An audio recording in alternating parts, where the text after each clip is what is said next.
औज़ु बिल्लाहि मिनश शैतानिर रजीम, बिस्मिल्लाहिर रहमानिर रहीम। तमाम अकल वालों को सलाम और जाहलों से माजरत, क्योंकि यही बात जो बार बार करता हूँ कि समझ अकल वालों को आती है, जाहलों से माजरत इसलिए समझ आनी नहीं, वो बात दिल पे ले जाएंगे। आज जिस मौजू पे बात करने जा रहे हैं हम, वो हलाल और हराम की तमीज़ के दरमियान है, यानी कि खाने पीने के मामलात में और दीगर मामलात में इस्लाम की रूह से। अब पहले खाने पीने की बात करें तो कुछ चीज़ें जो हराम करार दी गई हैं वो यही कि ग़िज़ा के तौर पे नशा। अब नशा किस तरह का हराम है, जिनके नाम आए हैं बाकायदा, जैसे शराब को हराम करार दिया गया, जो पीता है उसको कोड़े लगाने का हुक्म दिया गया था। इसी तरह खाने पीने में वो जानवर के जो हराम करार दिए गए, उनके अलावा किसी को हराम हम कह नहीं सकते। अब एक चीज़ है, एक आयत है, उसका मफहूम है कि कुछ चीज़ें उसमें हराम करार दे के एंड पे उसे कहा गया कि हर वो चीज़ भी हराम है जिसको बिला वजह हराम करार दिया गया। मिसाल के तौर पे अगर कोई हमसे कह दे कि मुर्गी हराम है, हराम नहीं है वो, लेकिन अगर कोई कह दे मुर्गी हराम है और कोई आलिम कह दे ऐसी बात, हम यकीन कर लेंगे उसकी बात पे, लेकिन वो उसका हराम कहना हराम होगा, वो मुर्गी हराम नहीं होगी उसमें। ये एक छोटी सी चीज़ है जो हमें समझनी चाहिए। अब हराम सबसे पहले तो शुरू करते हैं ना, हराम किसको कहा गया? हराम कहा गया हर उस खाने को जिस पे अल्लाह के अलावा किसी का नाम है। अब ज़िबी की बात की जाए, जिसको ज़िबा किया जाता है, मिसाल के तौर पे गाय अल्लाह के नाम पे ज़िबा की जाती है, बकरी अल्लाह के नाम पे ज़िबा की जाती है, मुर्गी अल्लाह के नाम पे ज़िबा, तकबीरें पढ़ते हैं उसमें।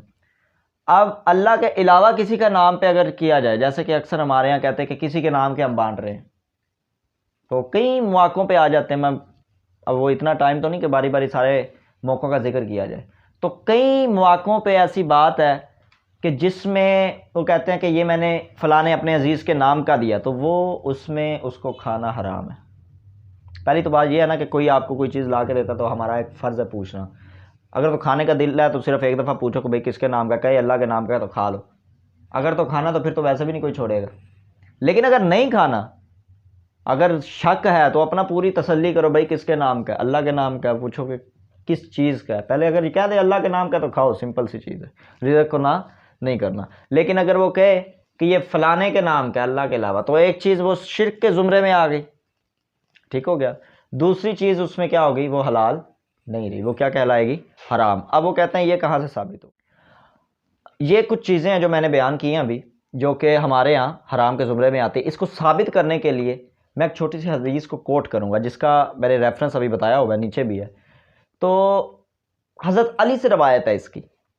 हज़रत अली से रवायत है कि नबी अकरम सल्लल्लाहु अलैहि वसल्लम ने उन्हें एक कागज़ दिया। अब हम अपने अल्फाज में सहीफ़ा कह लें, कुछ भी कह लें, ठीक है, जिसमें लिखा था अल्लाह के नाम के अलावा। हदीस तो वो लंबी है, लेकिन मैं उसमें वो निकालूंगा जिसके बारे में हम आज डिस्कस कर रहे हैं कि अल्लाह के नाम के अलावा किसी के नाम की भी चीज़ वो हराम है मुसलमान पे। अब इस चीज़ को कोट करने के लिए कुरान की एक आयत भी है जिसमें लिखा है कि ईसाई और यहूदियों का खाना भी तब हलाल है तुम पे, यानी कि हम उनसे लेके खा सकते हैं जब उस खाने पे किसका नाम हो? ज़बी का लफ्ज़ आया, अल्लाह का, यानी कि उस ज़बी पे किसका नाम हो? अल्लाह। अल्लाह के नाम पे अगर ज़बी करते हैं तो हम यहूदियों और ईसाइयों से भी खा सकते हैं। जी सर, जो दाता दरबार का लंगर है वो खाना चाहिए कि नहीं? अच्छा, ये भी एक बात है बड़ी अच्छी। अब किसी भी दरबार पे आप जाते हैं, फ़र्स्ट ऑफ़ ऑल मैं एक छोटी सी चीज़ कोट करूँगा, हर वो चीज़ जो नबी के अहकाम के मुखालिफ है हमें उसकी मुखालफत करनी चाहिए। लेकिन बात आई है इधर खाने की। अब वो जो बांट रहा है, अगर उसकी गर्ज ये है ना कि ये जो दरबार वाला है, यानी कि जो कब्र में है, मैं इसके नाम का बांट रहा हूँ, तो वो फिर खाना हराम है। सिंपल सी बात है, वो खाना क्या है? हराम है। लेकिन अगर उसकी गर्ज, अब ये है ना, गर्ज उसकी ये है कि नहीं यार अल्लाह के नाम की है, मैं सिर्फ रज़ाए इलाही के लिए कर रहा हूँ, तो चाहे वो जगह कोई भी हो, लेकिन नाम किसका है? अल्लाह का, तो आप खाओ। जगह कोई भी हो, नाम किसका आ रहा है? अल्लाह का। छोटी सी मिसाल देता हूँ, दरबार की हम बात करते हैं, हम एक दूसरे की मस्जिदों में भी जाके अक्सर लंगर कर लेते हैं ना। हालांकि इख्तलाफ बहुत ज़्यादा है हमारे, और होने भी चाहिए। हकीकत बात पे इख्तलाफ होता है, कोई मन घड़क बात पे इख्तलाफ नहीं होता। तो उस इख्तलाफ के बावजूद हम उसका भी लंगर खाते हैं ये सोच के अल्लाह के नाम का है।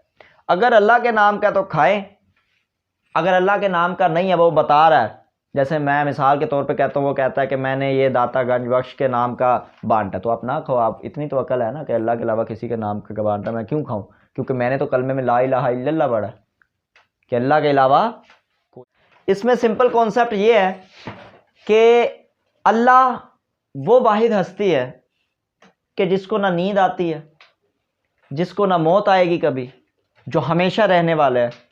अब आगे चलें तो मैं एक छोटी सी मिसाल से आपको समझाता हूँ, जो कि बशरी तकाजा है कि हम अपने वालिद को अब्बू कहते हैं, लेकिन कभी या पापा कह लिया, जैसे मुख्तलिफ़ ज़बानों में हम मुख्तलिफ़ अंदाज़ों में कहते हैं। क्या हमारा जो वालिदैन है, हमारे अब्बू हैं, वो हमें कहेंगे कि पापा जी? कभी नहीं, गवारा नहीं ना, एक फ़र्क है।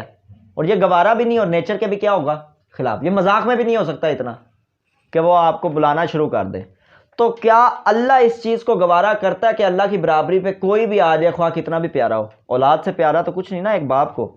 ये रिश्ता मैं दुनिया की हद तक रख रहा हूँ, ये जोड़ नहीं देना कि हम भी अल्लाह के लिए वैसे हैं। अल्लाह का हमारे साथ कोई रिश्ता नहीं, सिंपल और जिसे कहते हैं स्टेटिफाई बात है। अल्लाह का हमारे साथ कोई रिश्ता नहीं। रिश्ता अगर होता तो दोज़ख होती ना, सिर्फ जन्नत होती। ठीक है, थोड़ा सा अल्लाह डांटता और जन्नत में भेज देता। अल्लाह का हमारे साथ रिश्ता है ही नहीं कोई, सिंपल सी एक बात है ये। तो अगर एक बाप अपनी औलाद को इस तरह नहीं पुकार सकता, यह दर्जा नहीं दे सकता, क्या अल्लाह वो दर्जा किसी इंसान को या किसी वली को या किसी पैगंबर को दे सकता है जो उसका वाहिद अपना है? नहीं देगा, कभी नहीं देगा। अगर देगा तो कुरान में एक लफ्ज़ आता है बेइज़्निल्लाह, तो किसकी इजाज़त से देगा? अपनी ही इजाज़त से देगा। अगर अल्लाह ने हज़रत ईसा को ये मौजज़ा दिया था कि वह मुर्दों को ज़िंदा करें, और हज़रत ईसा मुर्दों को ताहयात ज़िंदा नहीं करते थे, थोड़ी देर के लिए ज़िंदा करते थे, उनसे कहलवाते थे कि इनको बताओ मैं कौन हूँ, तो वो मुर्दा कहता था ईसा अल्लाह के नबी हैं अलैहिस्सलातु वस्सलाम, बस। और फिर दोबारा वो वापस अपनी पुरानी हालत में मुर्दा चला जाता था। लेकिन इसमें भी कुरान में क्या आया? बेइज़्निल्लाह, कि ये किसके हुक्म से होता था? अल्लाह के हुक्म से होता था। लेकिन मैंने कुछ किताबों में ऐसा वलियों के बारे में पढ़ा जिसमें बेइज़्निल्लाह नहीं कहा, उन्होंने कहा कि मेरी अपनी मर्ज़ी से होता है, तो मैं दुनिया को ऐसे देखता हूँ। ये इस तरह की बातें हैं बड़ी बड़ी। और ये खैर हमारे यहाँ जो हमारे उलमा हैं दीगर, वो भी बड़े इस तरह के बयान देते हैं। तो अल्लाह के साथ किसी सिफत में भी आप कंपेयर करो, हम अपनी फर्स्ट ईयर की इस्लामियात की किताबों में पढ़ते हैं कि किसी सिफत के साथ भी कंपेयर करना शिर्क है। और अल्लाह की सिफात में तो बड़ी सिफात आती, अल्लाह को पूरी दुनिया का इल्म है, अब उसके साथ भी अगर कंपेयर करें तो वो भी क्या होगा? शिर्क होगा। तो ये हम फर्स्ट ईयर की अपनी टेक्स्ट बुक में, जो पंजाब टेक्स्ट बुक बोर्ड में है, उसमें भी पढ़ते हैं जी। सर अक्सर लोग जो होते हैं ये गोश्त, अंडे और दालें वगैरह जो अपने ऊपर से वार के फिर कहते हैं ये सदके के तौर पे हम दे रहे हैं, तो क्या वो जायज़ है? अच्छा, सदका, सदका इसका कॉन्सेप्ट सिंपल सा है। सदका रिज़्क को ज़ाया करने का नाम नहीं। मैं छोटी सी बात, मेरे अपने घर में ये रही है रिवायत कि इस तरह करो, अंडे 3-4 पकड़ो और किसी गंदे नाले में फेंको। ये रिज़्क को क्या करना होगा? गंदे नाले में कौन सी फैमिली बैठी है जो उसको फ्राई करके खाएगी? तो ये रिज़्क का क्या है? ज़या, रिज़्क को ज़ाया करना। इसी तरह कोई चूज़ा लो छोटा सा, उसको कहीं दूर जंगल में छोड़ो, यानी कि वो ऐसी मौत मरे, हराम मौत, हलाल उधर थोड़ी कोई कुत्ते ने छुरी लेके उसको हलाल करना, या कोई ऐसे जानवर ने। ज़्यादातर तो हम इधर जंगल तो है नहीं, तो हम यहीं कहीं छोड़ेंगे तो कुत्ते ही गलियों में जो फिरते हैं वो खाएंगे उनको। तो ऐसा सदका तो मैंने आज तक ना पढ़ा है ना ही सुना किसी ने। सदका क्या है? कि सदका वो चीज़ है कि किसी ऐसे शख्स को दिया जाए जो वाकई में ही उसका हक रखता हो, उसको सदका कहा जाता है। दूसरी चीज़, वार के फेंकने वाला काम कहीं से साबित नहीं। रही बात वो दाल और चावल की, अगर आपको पता है कि चूंटियाँ या इस तरह कोई चीज़ें आती हैं गर्ज़े ग़िज़ा के तौर पे, यानी कि खुराक लेने के तौर पे, तो आप फिर वहाँ पे वो चीज़ रख सकते हो कि चलो ठीक है, वो खाने वाली चीज़ें आ रही हैं, वो खाएंगी, ज़ाया नहीं होगा। लेकिन किसी ऐसी जगह पे ऐसे ही फेंक दो कि कल को पाँव के नीचे आए, एक दूसरी वो जिसे कहते हैं बेअदबी होगी रिज़्क की, और या फिर उसका कोई और फ़ायदा ना हो, बस पड़ी पड़ी गल रही हैं, सड़ रही हैं, तो वो चीज़ उसमें कारामद नहीं है। सदका तो सिंपल सी चीज़ है, जिससे फ़ायदा हो उसका, जिसको ज़रूरत है। सदके से ये हरगिज़ मुराद नहीं बस ऐसे ही फेंक दो। हमारे यहाँ ये भी कॉन्सेप्ट है ना कि गोश्त लेके फेंक दो, और हमारे यहाँ सदके निकाले जाते हैं कि अपनी छत से दूसरे की छत पे फेंक दो, तो ये भी एक चीज़ गलत है। तो इस तरह का सदका जो है वो प्रॉपर तरीके से ना साबित है ना कुछ हो रहा है इसका। ये सदका जो हमने बनाया हुआ है, ये मेरे ख्याल से तो वही सुपरस्टिशंस में आता है, तो हम परस्तियों में आता है, जो कि अरब में भी चलती होती थी शायद। और पहले ये कॉन्सेप्ट लेते हैं बड़ा पुराना, हज़रत मूसा के दौर का, तो हज़रत मूसा के दौर पे तो वही आती थी और वो करते थे। उसके बाद तो ये सारी कैंसलेशन होगी, एंड पे नबी पे आके सारी चीज़ें कैंसलेशन क्यों होगी? क्योंकि नबी के दौर में सारी चीज़ें प्रैक्टिकली प्रूफ थी। आसमान से कोई बिजली नहीं आती थी, आसमान से आग आके कोई जो कबूल नहीं करती थी, जिसे आम ज़बान में बली कह लो अपनी तरीके से। कोई मनुसलवा नहीं आते थे, या आते थे जन्नत के खाने? नहीं। सबसे बड़ी चीज़ ये है कि जब हज़रत अबू बकर ने कहा हमारा आसमान से अब ताल्लुक़ ख़त्म हो चुका है, यानी कि नबी के जाने के बाद अल्लाह हमसे बातें नहीं करता, ये सबसे बड़ा सबूत है कि अल्लाह पैगंबरों के ज़रिए ही बात करता था। ठीक है, और ये भी चीज़ हम कहें ना, किसी ने बताया उनसे अल्लाह बात करता, उनके ज़बान से अल्लाह बोलता, ये भी शिर्क के ज़ुमरे में आएगा और किसी चीज़ में नहीं आएगा। Any else questions? अच्छा जी। सर मैं ना दरबार गया था पिछले साल, तो मैं ना दरबार से बाहर निकला, मुझे इल्म नहीं था, तो मैं बाहर निकला, वहाँ से ना धागे दे रहे थे कि ये दाता दरबार के नाम क्या है, बांध लो शिफा होती है इससे, तो इसका क्या मतलब? और मैंने एक चीज़ बहुत गौर किया कि वो दाता दरबार के जो है ना, दरबार जो दाता दरबार की कब्र है, उसकी तरफ मुँह करके नमाज़ पढ़ रहे थे, तो ये जाएगा? अच्छा, पहला सवाल तो ये है ना कि मतलब किसी के नाम का भी, चाहे वो कोई भी वली हो या पैगंबर हो, उनके नाम की कोई चीज़ बांधना तो शिरक के ज़ुमरे में है। मैं एक चीज़ पूछता हूँ, ज़िंदगी मौत किसके हाथ में? नफ़ा नुकसान किसके हाथ में? बीमारी नफ़े नुकसान के ज़ुमरे में आती कि नहीं आती? तो जब ये अल्लाह के हाथ में है तो कोई और कैसे शिफा देगा? आपको डॉक्टर भी शिफा नहीं दे सकता। किसके हुक्म की शिफा किसके हुक्म से मिलेगी? अल्लाह के हुक्म से। तो ये जो चीज़ है सिंपल क्लेरिफाई हो गई है कि इसके शिरक के ज़ुमरे में आ गया। अब ये होता है फिर कहते हैं नहीं अक्सर को शिफा भी मिलती है, कहते हैं ऐसे तो हिंदू जो है वो गाय के पेशाब से नहाते हैं, उनको भी शिफा मिलती। तो क्या हम भी नहाएं फिर उससे? हमारे लिए तो वो क्या है? नजस है, पलीत है। हालांकि गाय हलाल है, लेकिन वो चीज़ क्या हमारे लिए? नजस है। अब ये चीज़ है हमारे यकीन के ऊपर। अल्लाह ताला फरमाता है कि तुम जिस तरफ चलोगे मैं तुम्हें उस तरफ ही ले जाऊँगा, तुम्हारे लिए दोनों रास्ते वसी कर दूँगा। नेकी पे चलोगे तो मैं नेकी का रास्ता वसी कर दूँगा, और बुराई पे चलोगे तो मैं बुराई का रास्ता तुम्हारे लिए क्या कर दूँगा? वसी कर दूँगा। ये हमारे अपने डिसीजंस हैं। अब रही बात वो अंगूठियों की कि पत्थर बड़े पाक होते हैं, मैंने खुद एक अरसा ये कड़े वगैरह पहने हैं, पत्थर पहने हैं, लेकिन वो जिसे कहते हैं याम जाहलियत थी, गलत चीज़ है। अब वो धागा बांधने से आपको शिफा मिलती है। मेरा एक छोटा सा सवाल है कि अगर वो धागा बांधने से शिफा मिल सकती है तो क्या सारे हस्पताल तबाह ना हो जाएं? हमारे बड़े उलमाए कराम फिर हस्पतालों में क्यों जाते हैं? वो धागे क्यों नहीं बांधते जो इस चीज़ को हमें प्रायोरिटी देते हैं कि आप इस तरह करो? मैं कई आलमों को जानता हूं कि वो आलिम कहना नहीं चाहिए, लेकिन हम इज़्ज़त करते हैं, अल्लाह सबको हदायत दे, तो वो हमें कहते हैं ज़्यादातर कि आप जाएं फ़लाँ जगह पे जाएं, वहाँ जाके दुआ करें, आपको शिफा हो जाएगी, वहाँ जाके धागा बांधे, आपकी औलाद हो जाएगी, फ़लाँ ये वो हर चीज़। औलाद भी अल्लाह के हाथ में। एक आयत है, मैं वो तर्जुमा उसका सुनाता हूँ। तो वो आयत क्या है कि अल्लाह ही चाहे जिसे बेटा दे, जिसे बेटी दे, जिसे दोनों दे, और चाहे जिसे दोनों ना दे। तो वो कौन है? अल्लाह है ना, तो कोई और नहीं दे सकता।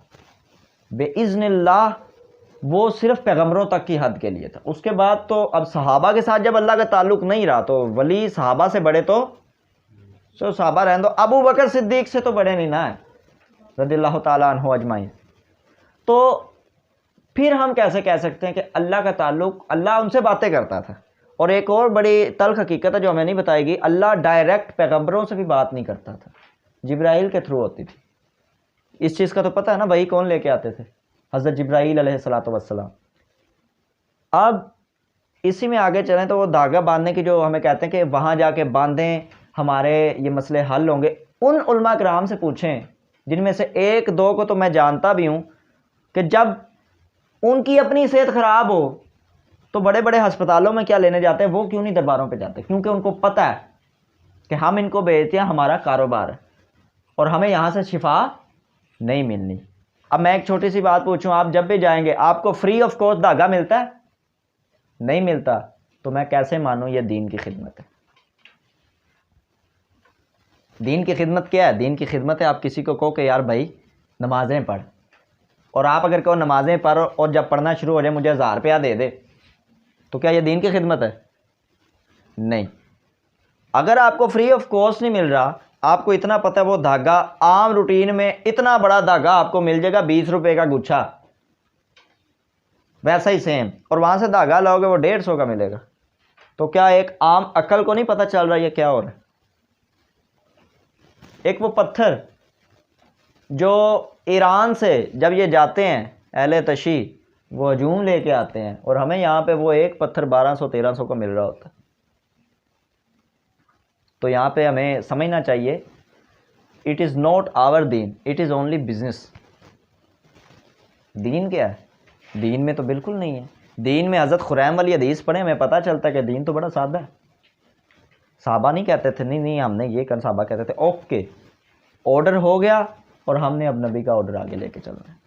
अब वो दूसरी बात नमाज वाली, तो खैर ये मुझे पता नहीं इसका इल्म, लेकिन अगर सवाल किया तो मैं इसका जवाब देता हूँ कि नमाज सिर्फ काबे के रुख होती है।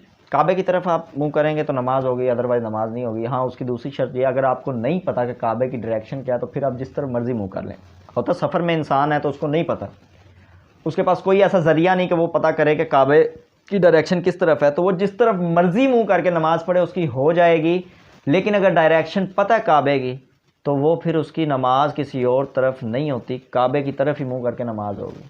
डायरेक्शंस नमाज की 2 दफ़ा चेंज हुई है और दौरे नबूवत में ही हुई है। पहले थी बैतुल मक़दस और फिर काबे की तरफ आई है ये डायरेक्शन।